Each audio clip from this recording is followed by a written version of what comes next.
Welcome to our Natural Habitat Adventures webinar today, Ultimate Immersion in the Polar Bear Kingdom, presented by Kourt Whalen, PhD. And I'd like to tell you a little bit about Kourt. Kourt's background in wildlife and conservation biology led him to pursue a joint PhD in ecotourism and entomology, while simultaneously coordinating and guiding small group wildlife expeditions and ecotourism adventures around the world. From leading nature safaris to such far-flung places as Papua New Guinea and Madagascar, to locales closer to home such as Costa Rica, Belize, Mexico, Kourt says his guiding experiences allow him to, quote, help people travel to and learn about extraordinary natural areas that make meaningful lifelong impressions for everyone involved, unquote. In addition to a passion for discovery, teaching, and adventure, Kourt is also an avid nature and wildlife photographer and is always eager to share his knowledge and creative guidance with our guests. So really looking forward to hearing from Kourt today. But we also have another special guest with us that I would like to introduce and then turn the floor over to, and that's Ben Bressler, who is the founder and president of Natural Habitat Adventures. Ben was raised in New Jersey and received his higher education at Skidmore College in Saratoga, New York. And in the 30-plus years since Ben started NatHab, he has grown the company to become a global leader in nature travel, offering exciting adventures around the world. He himself has journeyed to dozens of countries in search of spectacular nature experiences and a good time whenever possible. And aside from growing a meaningful company that provides the world's greatest nature expeditions, Ben's professional ambition is to utilize adventure travel to build support for the fight against climate change. And so we're really excited to have you here with us today, Ben. Welcome.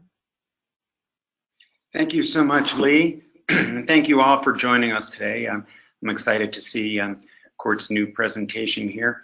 I know we've got some repeat Churchill polar bear travelers with us out there, and welcome to you especially. All of you folks know Natural Habitat Adventures as the conservation-focused ecotourism company.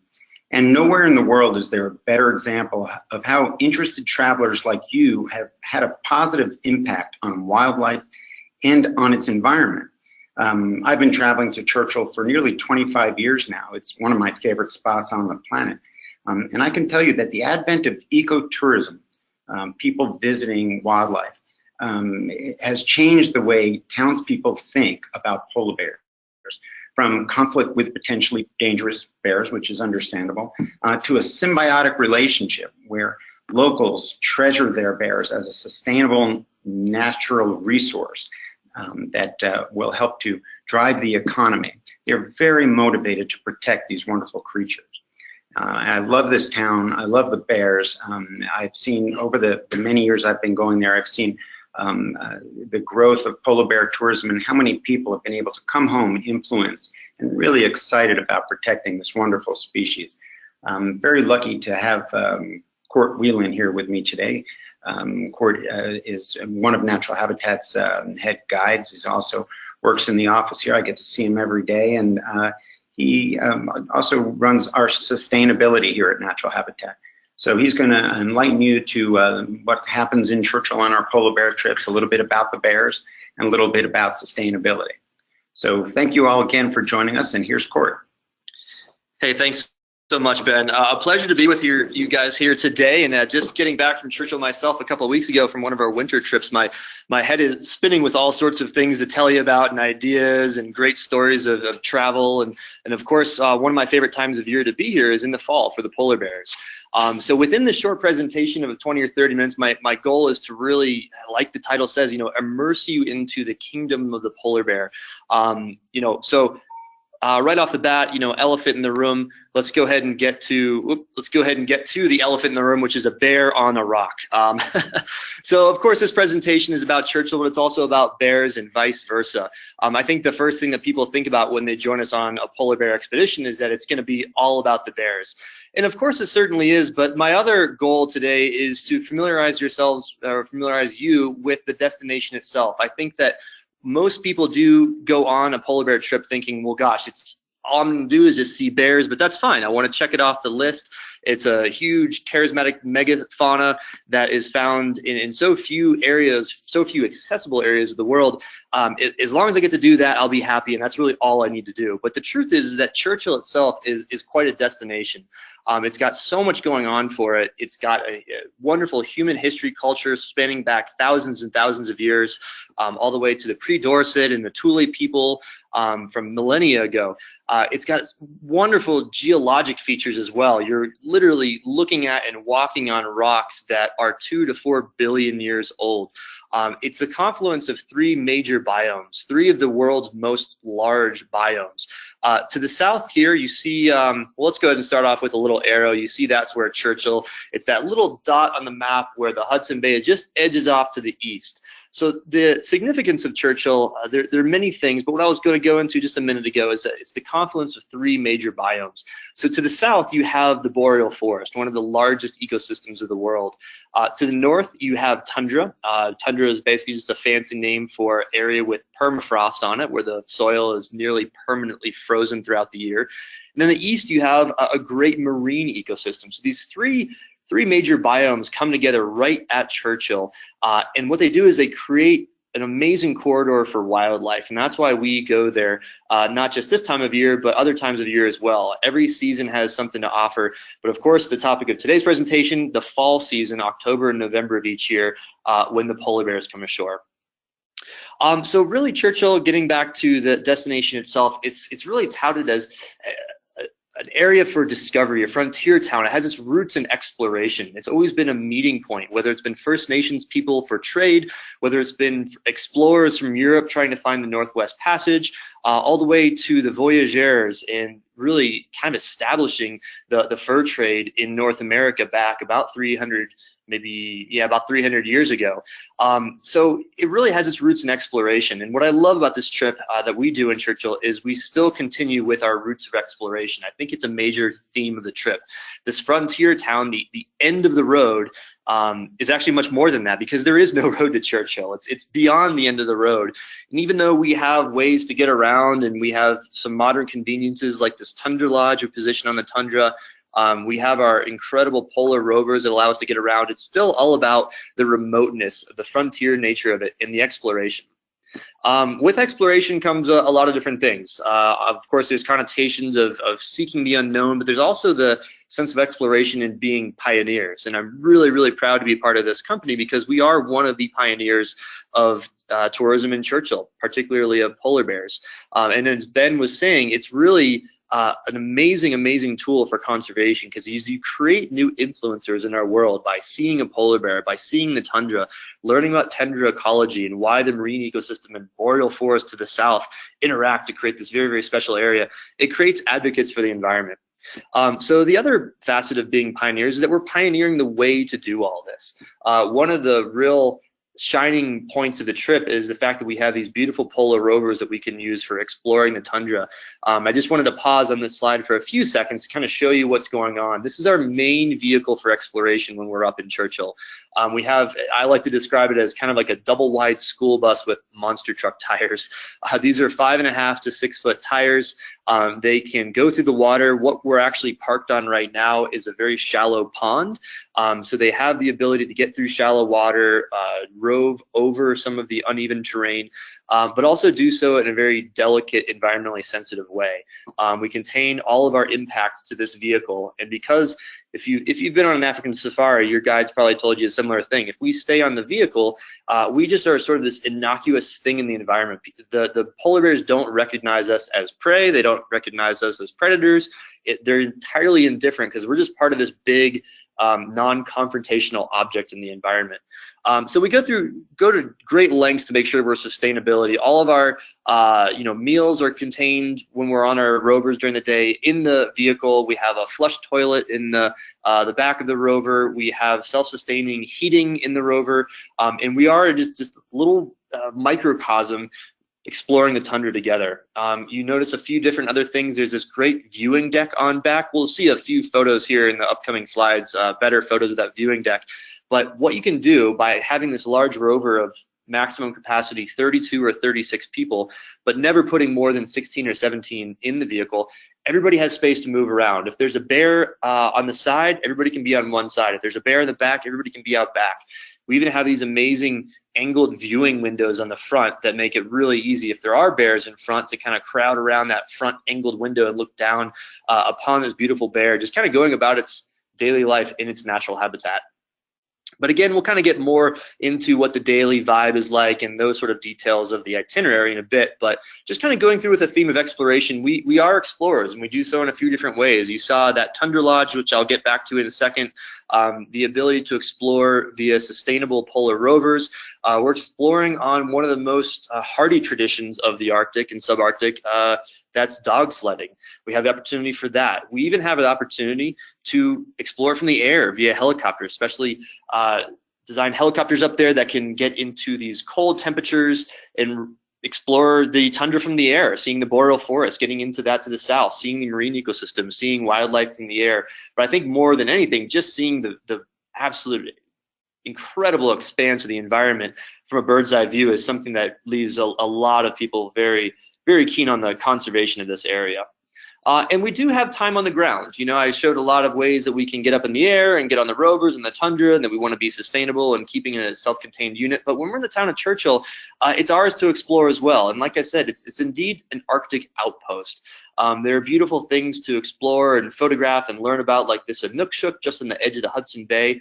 We'll talk about that when we're up there, what these were used for at one time, and we'll have time to explore around the town itself. It's a very small town. We're talking about anywhere from 5 to 800 people from time to time, so it's very small. It does not have a road that connects it. It has a railway and it has a large runway. The runway can take charter planes, you know, routinely 737s and turboprops and metro jets of that nature. At one time, it was actually one of the longest runways in the world because of the design for landing large aircraft during training before the World Wars. And it actually, at one time, not too far in the distant past, was one of the backup landing runways for the shuttle, believe it or not. So it's a pretty decent airport, and then you'll see in a second we do get up there via charter plane.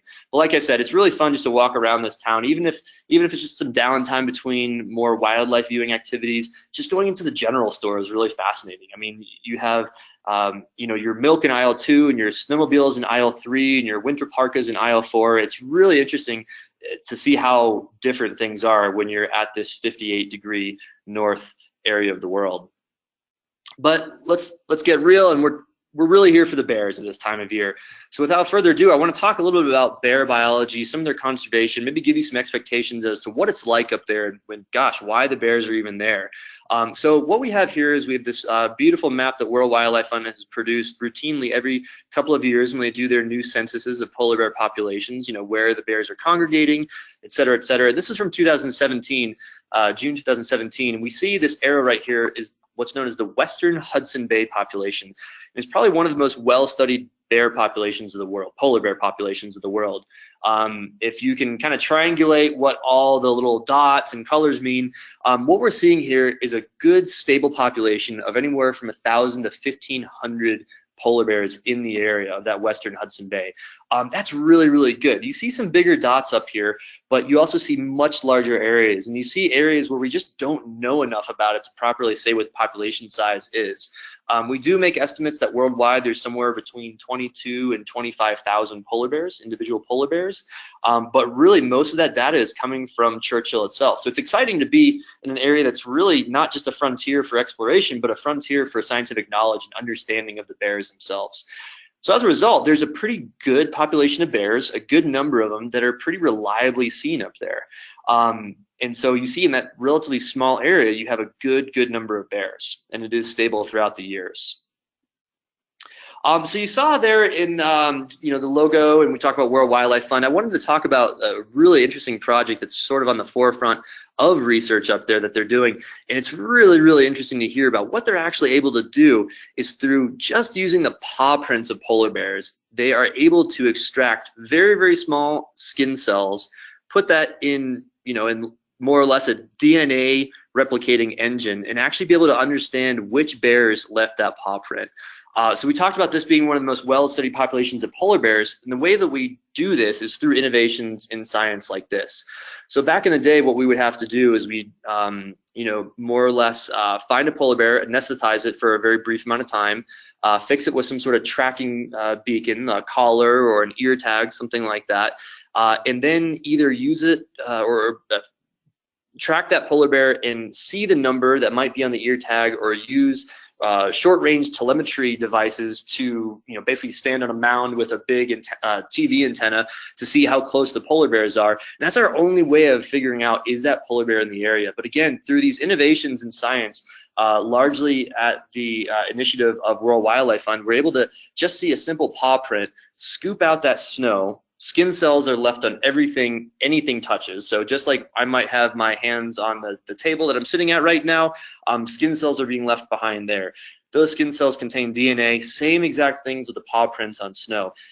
This is a much more low-cost way to track animals. It's much less invasive, and it's much more reliable. So again, we're always on the forefront trying to push the limits of our own knowledge and own understanding of how we can conserve and better understand these animals and their movements up there. So pretty cool thing. But I digress. They are absolutely fascinating animals, and this is indeed their natural habitat up in Churchill. They all have their own personalities and behaviors. So I often get the question of, well, how many polar bears am I going to see up there? What's it going to look like? Am I going to see dozens? Am I going to see one? Am I going to see more than that? I just went through a slide that I told you there's 1,000 polar bears in this population. Unfortunately, you're not going to see 1,000 polar bears over the course of a couple of days. That hopefully doesn't surprise you. But it's really, in my mind, as an expedition leader up there and a guide for many years, it's much more about quality than quantity of sightings. Even if a group gets to see 12 polar bears over the course of a couple days, I can promise you that if you're amongst that group, it's going to be that one sighting or that one interaction that stays with you forever. It could be a lone male walking across the tundra. It could be a mother and cub wallowing in the snow. It's hard to say exactly what that one instance is going to be, but I have to say, when you're thinking about it, going in with your expectations of, well, what is my polar bear viewing going to be like, is almost always quality versus quantity. So don't worry about how many you see. Just know that when you're with the best outfit, the best area, the best time of year with the best guides, you're going to see some really cool stuff up there, and it's going to stay with you for a lifetime. Absolutely. So, like I was saying, as far as what you see up there and the personalities of the polar bears, they have different styles. Some are walking around, some might be wallowing in the snow, some might be hidden in the willows. We're just waiting there to see its head pop up, and then through our expedition leader's knowledge, they might know, well, gosh, this bear has been here for a while. It is likely going to relocate. Let's hang tight. Let's stay here for a little while. And then sure enough, an hour or two later, after spotting maybe some other bears in the distance or looking at some Arctic fox over here, that bear might get up and put on an incredible display as it walks, right across our noses, so to speak. It's really cool stuff. Sometimes they can be on the move. Sometimes they can really make tracks. Fortunately, we have these vehicles that do put us quite mobile on the tundra. These guys can move at about 4 miles an hour. They do have burst speeds of 25 to 35 miles an hour, but that's much more during their hunts, when they're hunting on the ice during the winter itself. Most of the time what they're doing in Churchill is they're making short walks from the shore into the willows, or they're kind of curious like a cat at times, to be totally honest. Because what's happening, we'll look back here at the map here, is the Hudson Bay is one of their main habitats. They're actually on the frozen bay for, I would say, the vast majority of the year. They're really only on land for a small handful of months. And this is where it gets interesting, and this is why Churchill is such a perfect place for polar bear viewing. You saw that map. There are 19 other populations. Most of them are much closer to the Arctic. Most of them are much larger. There is no land. It's ephemeral ice. It's flow ice. It's sheet ice. It's seasonal ice, stuff that you can't be on. But the fact that these polar bears are on land for a little bit of time makes it really, really special. And this is what happens. So we'll start here in July. The Hudson Bay is entirely frozen over, many, many, many, many feet thick of ice, so it can support these bears all the way up until the end of July when the ice starts breaking up. Okay, temperatures are warming, ice starts breaking up. It's no longer a stable platform. The bears will come to shore, not because they're scared of water. These guys are marine bears. The species name, the scientific name is Ursus maritimus. They're actually classified as a marine mammal, but it's more because of the ice being used as a hunting platform. So what happens is basically the rest of the year, other than what I'm about to tell you, they're out on the ice using it as a platform to walk and to hunt. The seals will actually be just below the ice, and they'll pop their head up for brief moments of time, and that's the payday for the polar bears. Is they will hunt them directly from the ice as a platform when the seals come up for short breathing periods. So being a very adaptable animal, they realize that if they can't use the ice as a platform to hunt, there's no point in being on the ice. There's no point in reducing your body temperature and needing to keep yourself warm and cranking up that metabolism. So they come to shore. And really, more than anything, they're just kind of lounging around. There's not too much to do on shore. There have been documented cases of polar bears eating things like eggs of snow geese, and sometimes you'll see polar bears on the shore during fall actually munching on a little bit of seaweed on the shore, but they do not sustain themselves whatsoever. So basically from the end of July, they're in a bit of a fasting period. Now, this fasting is completely normal. Most bear species do it, short of the panda that gorges itself all the time on bamboo. But your brown bears do it, your black bears do it. They just have a bit of a different way of going about doing it. They feast in the summer, and then they fast in the winter. And that winter fasting is actually hibernation time. But the polar bears, because they need the ice to hunt, they actually do it a little bit different. So oftentimes this July through December period is known as a walking hibernation, because they're really not doing much other than kind of sustaining themselves. And fortunately for us, they're positioning themselves closer and closer to Churchill. So kind of back to what I was planning on starting with this slide before I got a little off track is the Hudson Bay. So the Hudson Bay breaks up, the polar bears head to shore, and they're all on that west side. If you see that little dot just to the northwest of the bay called Rankin Inlet, all the way down to Churchill, this is where they congregate, and particularly around Churchill, because you see that large river, the Churchill River, flows into the bay. And so what these bears know, these are smart critters. They know that fresh water freezes first. So they know if they position themselves back down and around Churchill, right on that little edge, that edge jutting out to the east, they know that when the ice does freeze again in late November, that they're going to be the first ones able to get back out on the ice. And what does that translate to? That translates to being able to hunt and feed themselves, replenish those lost calories from this fasting sort of walking hibernation time period when they're on shore. So as a result, July turns into August, August turns into September, September to October, they're getting more and more dense around that Churchill area. So when we start our trips around the beginning of October, it's a fantastic time to spot polar bears at Churchill. And then what happens is they hang around, they're kind of anticipating the ice, they're hanging out there, and then as soon as that ice freezes around the very end of November, they're back on the sea ice, and they're there until the end of July hunting. And the other cool thing, you can't really quite see it on this map, but there are a lot of rivers on that western edge of the Hudson Bay. Not the southern part of the Hudson Bay, but just look right around that area. There are a lot of rivers that flow into flow into the Hudson Bay. And so as a result, fresh water freezes faster, and there's what's known as a circumgyre rotation. So this bay itself actually has a current to it that revolves counterclockwise. So as that ice forms, that platform on which polar bears can hunt, as that ice forms in the western half, it gets pushed into that little edge where Churchill's at. See how it's just like a little bit of a notch, a little bit of an elbow jutting out to the bay?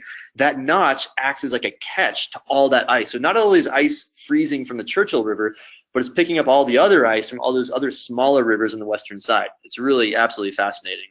We'll talk more about that on the trip. So this is one of the last kind of nerdy scientific slides I'll show here. Again, I think it's always much more fascinating to talk about this when we're in the field, looking at polar bear habitat, searching for polar bears, watching polar bears, but just kind of giving an overall schematic of what a polar bear really is. This is what we term a cladogram, or more or less like a family tree of the past 40 million years. We start off with an ancestral carnivore that gave rise to all modern bear species. The raccoon split off around 30 million years, and then we're left with 8 bear species still around today, with the giant panda being the oldest, most basal, if you would term it, all the way to the left-hand side with the newest in terms of the evolution.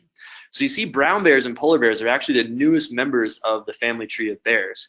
And in fact, most scientists will agree that the polar bear evolved from the brown bear, basically from the grizzly. So as a result, one of the cool things to really look at, especially, like I said, as we're watching bears out there, is to notice the differences, the adaptations. Polar bears are highly evolved, and we actually think that most likely they evolved from brown bears something like 300,000 to 6 million years ago. Now, I know that that seems long in human terms, but from a geologic time frame, that's actually extremely recent. It's almost like yesterday if we're thinking on the 300,000 year scale. And so it's remarkable to see all these Arctic adaptations, the white fur, the shorter claws to dig through ice, the fur on the pads of the bears to be able to grip the ice and have traction better, the layer of blubber, the fact that their hair is translucent in order to capture the sunlight like a fiber optic cable, that skinny tapered neck to allow it to bury its head into a seal breathing hole to pull the sail out before it feasts on it. The fact that its nose is incredibly sensitive to even the slightest smells. There's been research out there that says a polar bear can smell a seal in a pupping den, so basically 3 feet underneath the snow in a den, where the seal's den. It can smell it about a mile away. That's how sensitive a polar bear's nose is. It's absolutely fascinating. But like I said, we'll talk more about all this kind of cool bear biology stuff on the trip, because this is really just the tip of the iceberg, no pun intended, of course, with an Arctic talk. So let's kind of divert here and talk about the rest of the trip. You know, we talked about bears, we talked about Churchill. What about the other critters? Well, one of my favorites, certainly, and I honestly will put this equal to polar bears in terms of how excited I'll get when I see one, is an Arctic fox. These guys are absolutely spectacular. They're harder to see than a polar bear, primarily because of the size and their behavior. You know, they're sneaky like a fox. They'll be hiding behind rocks. They can hide themselves really, really well in the willows. But as you can see during this time of year, particularly the early season, so those first few trips, they stick out really, really well on the sort of red, brown, kind of golden yellow color of the tundra, and they're absolutely amazing. So there are pretty good numbers of Arctic fox up there, but they, just like the polar bears, they're on shore not doing too much at this time of year. They themselves have evolved to actually follow the polar bears out on ice. So polar bears, being these massive carnivores that eat almost nothing but seal meat, they actually only eat the fat, or they prioritize the fat of the seals. This is all for metabolic reasons, the fact that it's very, very calorie rich and it's nutritious for them. It helps them build up a layer of blubber to stay warm, blah, blah, blah. But what happens is they leave a lot of other stuff from the seal that's still on the ice. And these Arctic fox have learned this over the years, especially around Churchill. And once the ice freezes around the end of November, beginning of December, they actually head out on the ice as well. So these guys are almost, in a very weird analogy or metaphor, kind of like how those feeder fish are alongside sharks. You know, they're just kind of waiting there for some of the scraps. But they're anything but scrappy looking. These things are absolutely beautiful. They're small little guys. Sometimes we see them like this. They're curled up in a cute little ball. Sometimes we see them like this, running around the tundra. And just as a side note, look at these differences in colors. How cool is that? I mean, the colors of the fall tundra are just absolutely spectacular. And once again, this is why I love the early season trips so much, is because you get these colors before the snowfall really hits. Really good for spotting white animals on a more colorful background. But I digress. Sometimes you see them like this, and there's other sort of foxes. You have the red fox in the area as well. So go back to what I was talking about before, in that the tundra starts in Churchill going north, and the boreal forest starts in Churchill going south. The red fox will make their way all the way up to Churchill because they basically are boreal forest critters, and the Arctic fox make their way all the way down to Churchill because they're Arctic critters. So you kind of get these two really charismatic animals all in one area, again, because of the confluence of those two major biomes. You also get ptarmigan. Both willow and rock ptarmigan are the species, and these guys are really, really cool. I want to point out, just look at their cute little feathered legs and feathered feet here. They're so many Arctic adaptations up there that I would love to go in depth and talk about right now, like countercurrent heat exchange and all sorts of neat stuff.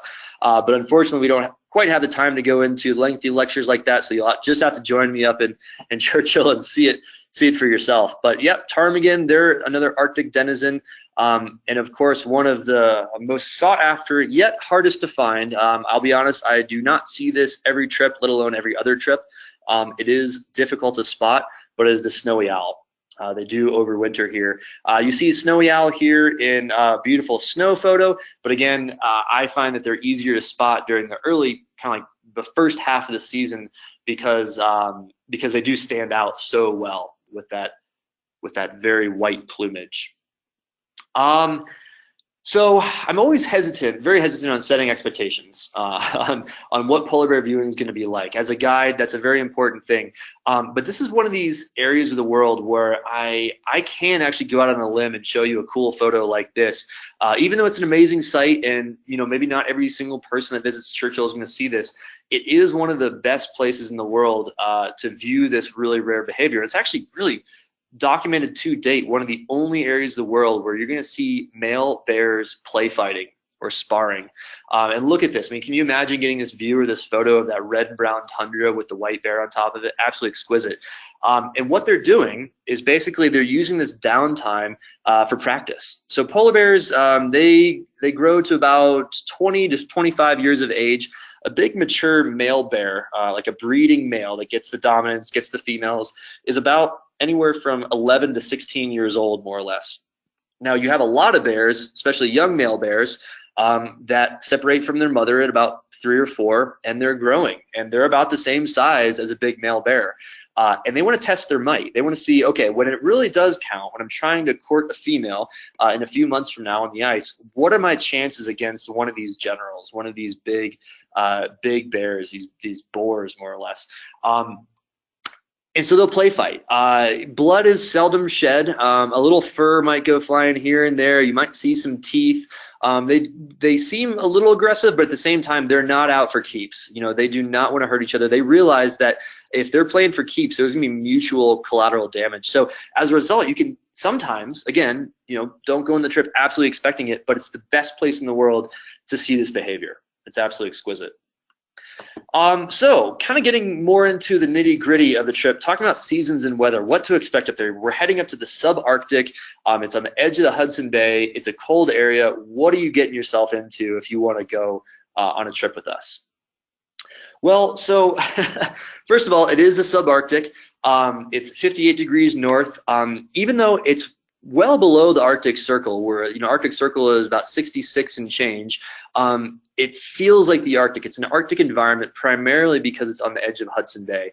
So it's a pretty cold area, but don't despair. We provide you with great warm parkas and winter snow boots for use on the trip. So we actually get a lot of people traveling from Southern California, from Florida, from Hawaii. They have no winter parkas. They may have only seen snow a handful of times in their lives. We will provide you with all the tools you need to feel good on the trip. And like I said, we do provide you with great parkas and snow boots. That's the most of it.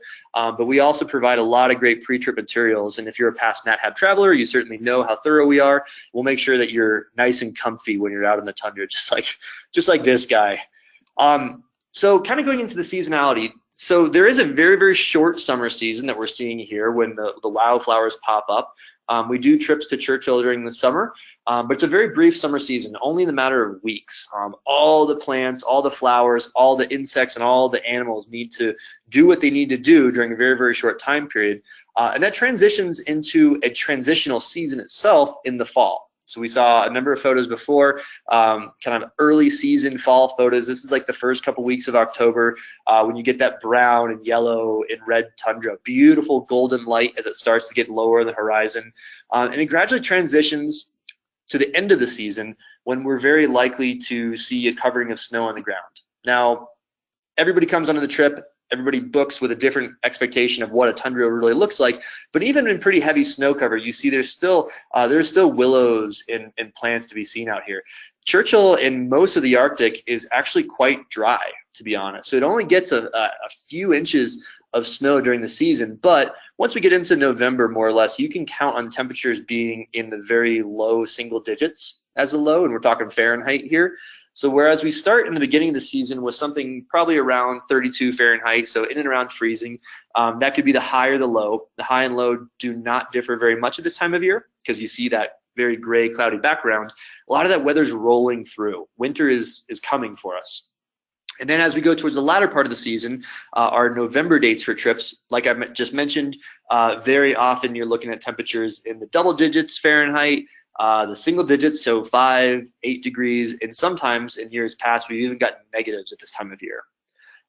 But this is still kind of warm for Churchill, to be honest. Like I mentioned at the start of the talk, I just got back from Churchill a couple of weeks ago, leading one of our winter Aurora trips, and it was negative 25. So this is, again, like I said, weather is rolling through. The highs and the lows are extremely variable from day to day. You can get 32 Fahrenheit one day and then 5 Fahrenheit the next day if a little storm's rolling through. It's pretty amazing. But like I said, this combination of factors is fantastic for the polar bears. They want the cold, they want the snow. They are looking forward to those cold temperatures freezing the bay and then getting out on the ice. So we position our trip really all the way up until a safe bet as to when the ice is likely to freeze year to year, and the polar bear density can be quite good. And it all culminates into this wonderful picture yourself here sort of photo with this cute young polar bear here just below our polar rover with this lady looking off the back viewing deck. Fantastic. So if you know about our polar bear trips or started researching them or looked at them, you know that there are a number of itineraries we have, and it can be quite confusing. My number one recommendation is to give our offices a call. Call the 800 number. You don't go to a machine. You get someone right away and just ask. Well, I'm looking at these 3 itineraries. Tell me what's best for me. All of our folks here have been up to Churchill and they know it very, very well. They can tell you what's best for you and what you want out of the trip. But as a precursor to that, I want to tell you real quickly about the defining lines between our itineraries, because there's a lot of commonality, but then there are some differences. So we'll just kind of give a real quick Cliff Notes version of that. So here is early fall in Winnipeg. All of our trips start and end in Winnipeg. It's not very far north of the border, so it's very, very easy to get to if you live in the continental US. Oftentimes from big cities, it could be a direct flight, like from Denver or Chicago. If you are flying from Orlando or Atlanta or New York, it's usually one quick stopover. But then again, you get into Winnipeg, and we ask that you arrive by 5 p.m. on day 1. We have a welcome and orientation dinner that first night. And the next day, we're making our way up to Churchill by one of our charter planes. We have a couple we use. One is a turboprop like this. One is a jet. But it usually takes anywhere from 2 to 2.5 hours to make it to Churchill. And then we're in Churchill probably by about mid to late morning on that, quote unquote, day 2 of the itinerary. So then we get to Churchill. Wait, no, that's not Churchill. Wrong slide. There's Churchill. Little joke of mine. So here's Churchill. Like I said, it's a remote Arctic outpost town. It's a frontier community. It is on the edge of Hudson Bay. It's sea level, and even though this photo was taken several decades ago, it doesn't look much different today. It's kind of frozen in time. Frozen, I suppose, pun intended with that one. But nevertheless, it's a really charming place. And I have to say, with all of our Churchill trips, whether it's summer, whether it's the winter, whether it's polar bear season, people usually come with one express purpose. They want to see one specific animal, like a polar bear. They want to see, in the winter, they want to see the Aurora. But really what people leave with is a really amazing appreciation for what Churchill is and a passion, a love for it. People often come back on more polar bear trips or maybe changing seasons because it's such a unique little place. It's really quite captivating. So then once we get up to Churchill, this is where things can deviate a little bit depending on the itinerary you choose. We have one set of trips that are based out on the tundra itself in our Tundra Lodge, and you're usually here for 3 or 4 nights. And this trip is, it's for a very specific interest, very specific purpose, because you're not really in the town of Churchill. You're staying in what I would really describe as kind of like a large train, more or less. This does not move throughout the season, but we do position it at the start and end of each season on one of the areas of land where polar bears can be quite numerous. So when you're on here, it's shared bathrooms. The bunks are very small. They're all single bunks. So if you were traveling with a wife or a husband or a friend, you would actually be in separate rooms. But they're a lot like train berths. There's a communal dining car, a communal lounge car. You can spot polar bears right from the lodge sometimes. Sometimes you jump on those polar rovers that I showed a few slides back, and you actually rove around the tundra on those rovers itself. But what the difference is that you're positioned out here, and you're really not stepping foot on terra firma for 3 or 4 days. Okay, you're in some way in a vehicle in the lodge for those days you're up in Churchill, and you make it back to Churchill on your final morning. So it's the big line in the sand is that you're not really in the town of Churchill too much.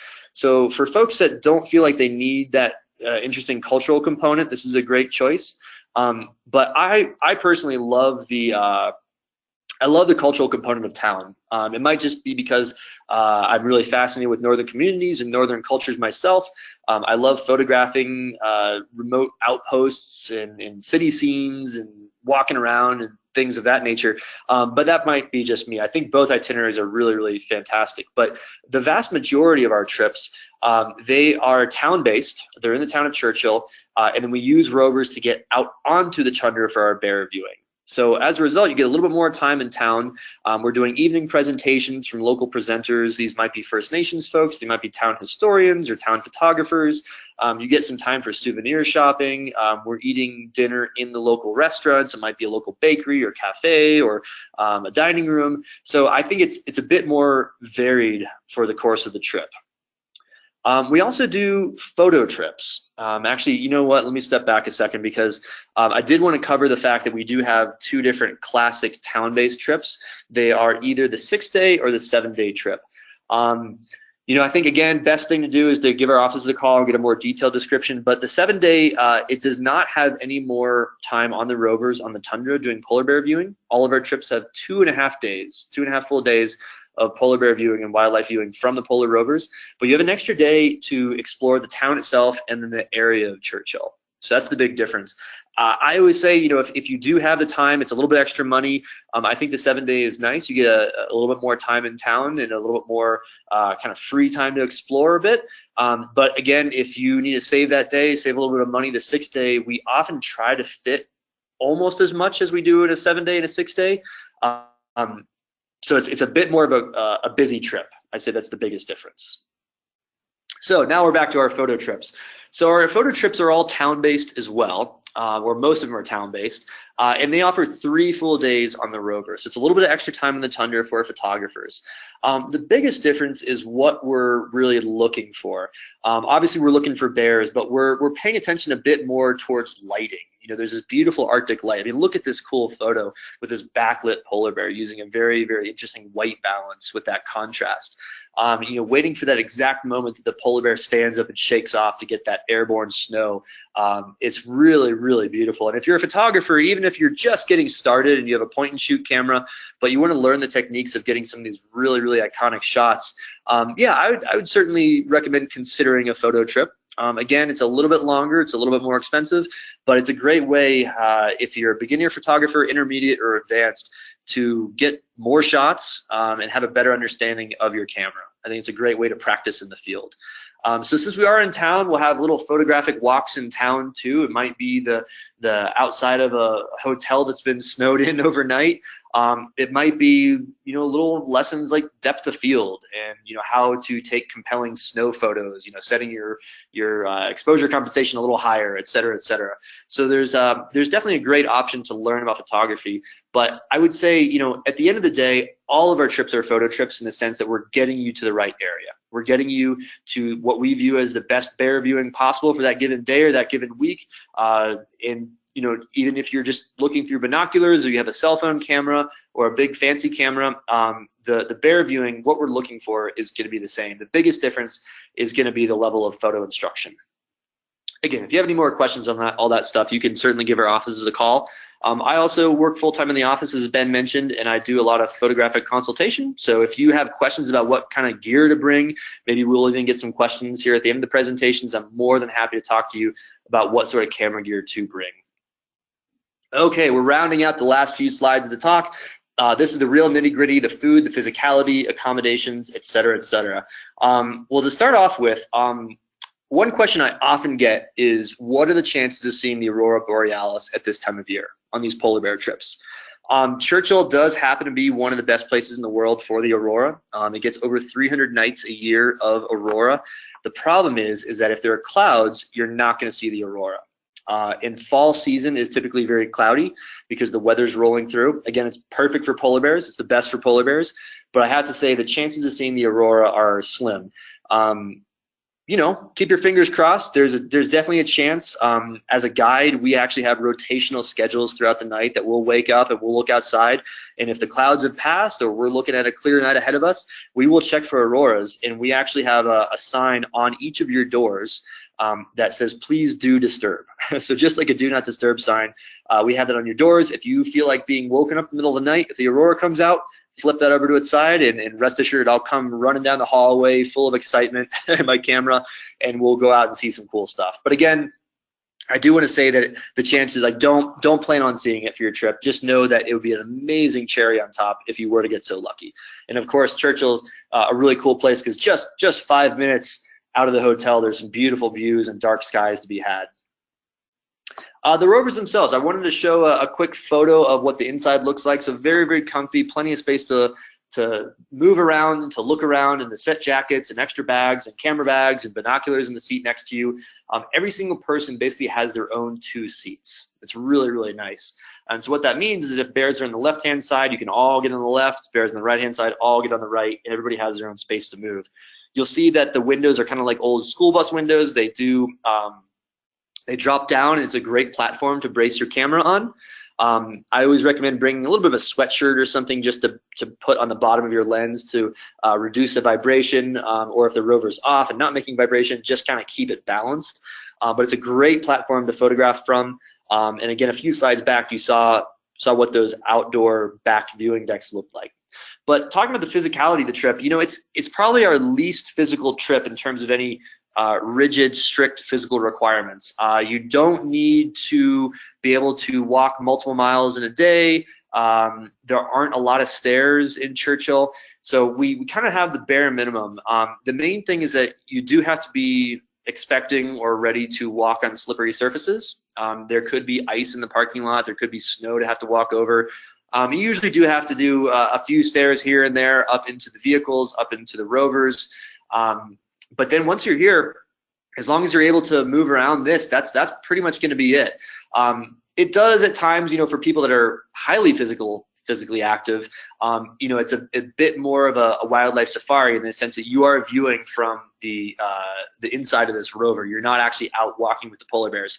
I don't recommend that personally for many reasons.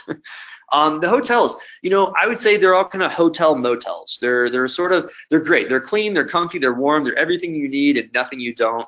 I will be so sad if one day we see a Marriott come into town or a Hilton. They're not meant to be here. These are remote Arctic outpost towns, or hotels rather. So yeah, I would say they're all kind of on par with like a Motel 6, but again, I love them. They're charming. They're everything you need and nothing you don't.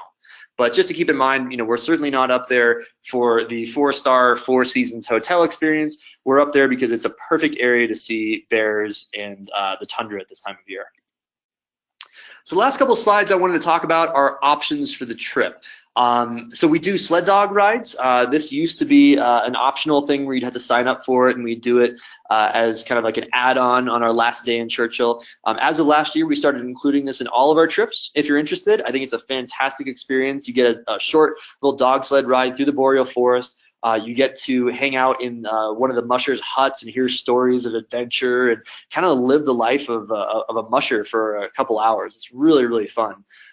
So I do recommend that. And then the last thing that is indeed still optional, I mentioned this a bit ago, is these tundra helicopter, these Hudson Bay helicopters that are just fantastic. I've been up to these in a couple times. It is indeed an added cost. They're not cheap to run, as you can imagine, not only to ship the heli fuel up to Churchill, but also to have the pilots and the supreme safety and the workings of the helicopters. But for a few $100s extra, on the final morning, you can go up in a helicopter and get this bird's eye view of the tundra, and it's absolutely exquisite. I think it's a really great way after being on the ground, in the town of Churchill or on the Tundra Lodge or on the Rovers, you're being on the ground at eye level with the tundra, with the willows, with the spruce trees, with the polar bears. To see everything from above is really, really quite fascinating. And also, you do go to a different area. These helicopters aren't just buzzing above where everybody else is. These helicopters go in deep into the boreal forest, away from where our rovers are, out to different areas that we don't have access to via wheeled vehicles. So again, cool little bonus at the end. Definitely recommend considering, but obviously we don't include it in all of our trips because some people just would prefer not to do this. So it's certainly an option at the end. So with that, both of us, me and my polar bear friend here, will thank you. I really appreciate the attention, and I'll take some questions at this point. Thanks, Kourt. That was terrific. And so we do have a couple of good questions here, and this one's probably the number one question always, which is, when is the best time to take a trip to Churchill? Yeah, that's a great question, and it's definitely worth thinking about. So the first thing I'll say is, that's where I was talking about the polar bears getting more and more dense as July turns into August, and August to September to October, et cetera, is that we do our very best with years of scientific data, with the help of World Wildlife Fund, to narrow down the very, very best time of year to go. And it's about a 45-day window from more or less the beginning of October to like through the end of November. So it's, a little bit more than 45 days, but around that time period. And so I break it down into kind of like 2 or 3 little mini seasons. And I think I showed, did a good job kind of showing the differences in fall coloration with the red and brown and the snowless tundra versus the snowy tundra, kind of like later season.